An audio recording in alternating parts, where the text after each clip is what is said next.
debut price, Tyler Vernon. Well, What are your I was going to mention, spending 10 years as a vice president at a large firm on Wall Street. It's not just GM. That's how the game goes. The large, most important investors, they're getting the allocations. You're not going to be getting it. Somebody with $1 million there might not be getting it. It's really the larger institutional investors. But I'm interested in hearing your thoughts on really the pricing here. We're seeing a good price on the open. We're up 6-7%.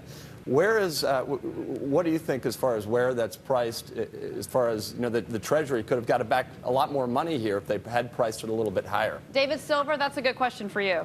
Well, I think that is actually a fairly good price for the U.S. Treasury. We heard $26 to $29 first off. That was extremely too low. I think they could have ended up pricing it where we are right now, about $35.25. I think they could have priced it at $35 and you would have seen that initial run up. I think that we're going to still see over the next few days to a few weeks a good strength, because as Jeff said earlier, very few international investors have gotten in to the IPO. So that's going to draw a lot of volume over the next few weeks as Chinese sovereign funds, as Middle Eastern sovereign funds get their money involved. I think you could see the stock above $38. But the U.S. Treasury did, I think we got out in what we could have come, the IPO coming this quickly after going into bankruptcy last year, about 18 months ago.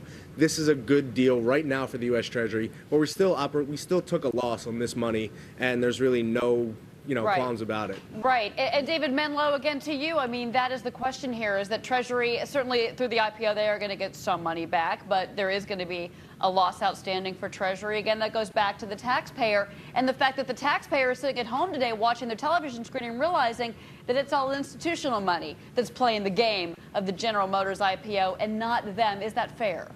Oh, it's in that regard, sure, it's not fair. But I will say that I believe that the Treasury has made a huge error in putting the deal together the way they did. If they had just allowed General Motors to do an IPO, say, for 100 million shares and allow the money to come into their Treasury itself and wait another year, I believe that the Treasury might have gotten 50 to maybe 70% more for the shares that it was trying to sell.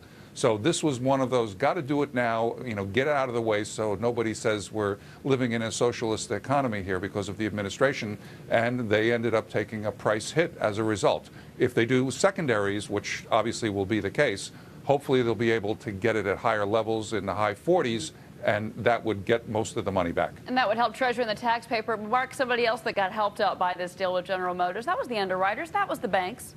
Yeah, they're probably, happy to do their duty to bring this stock back into the market. But they did make deals though on their fees. I should be clear on that. They did. They're not getting rich. Yeah, they're not getting rich fees on this, especially given the optics of this transaction to the marketplace. But I got one question for David. David, Menlo, we'd spoken yesterday on this story.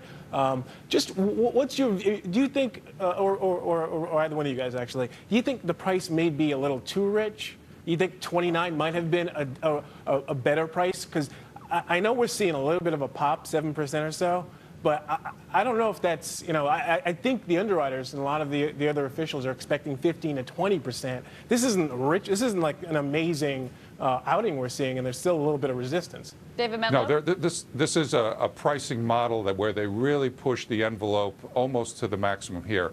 I will say that if they did keep it within the $26 to $29 original pricing range, there would have been a feeding frenzy of unparalleled proportion, and we might have seen that price deal at 29 maybe open up at 38. And wouldn't that been ideal? Because now 35 is kind of, it looks like it's shaky. Mm-hmm. Yes, because people are now saying that most of the wind has been taken out of the sails. But there's a balance here. The underwriters have to work for the issuers, but they also have to work for their reputations. And they don't want to make it look like they've left too much money on the table. They want the perception out on the street that the IPO was priced with a little bit more room left in it, which from 33 to 35 and change is proving that. And over time, the fundamentals hopefully will bear that out, and we'll end up closing above that $35 price and moving higher over time. David Silver, do you think that they underpriced the IPO, that they overpriced it? I think it's actually a good price, and to respond to your question with another question, would you rather see a GM, which we own 60% of, used to own 60% of, see that 15 to 20% run right after they IPO, don't you feel like you would have gotten gypped out of a little bit of money for the U.S. taxpayer? So that's why I think that the $35, $33 range was good for now, because the U.S. taxpayer got the money back. Let the company really work through the fundamentals. Let the fundamentals come back. I don't really think the fundamentals are that strong for General Motors right now. So 35, I think, is actually a very good. 33 was a very good price. And, if you go to 26, 29, I agreed with Mr. Menlo that you were going to see a feeding frenzy. Everybody was going to try to get into it. Because the truth is, this is probably a 33, 35, maybe even a 37, $38 stock. But there's not much room above that. All right, David Silver and, of course, David Menlo, thanks to both of you for joining me and weighing in on the IPO. 3 hours, 45 minutes to go in the trading day to see where GM closes the day. Coming up next, are the unions the big winners in GM stock sale? The heated debate on that is next on the only business network in True HD.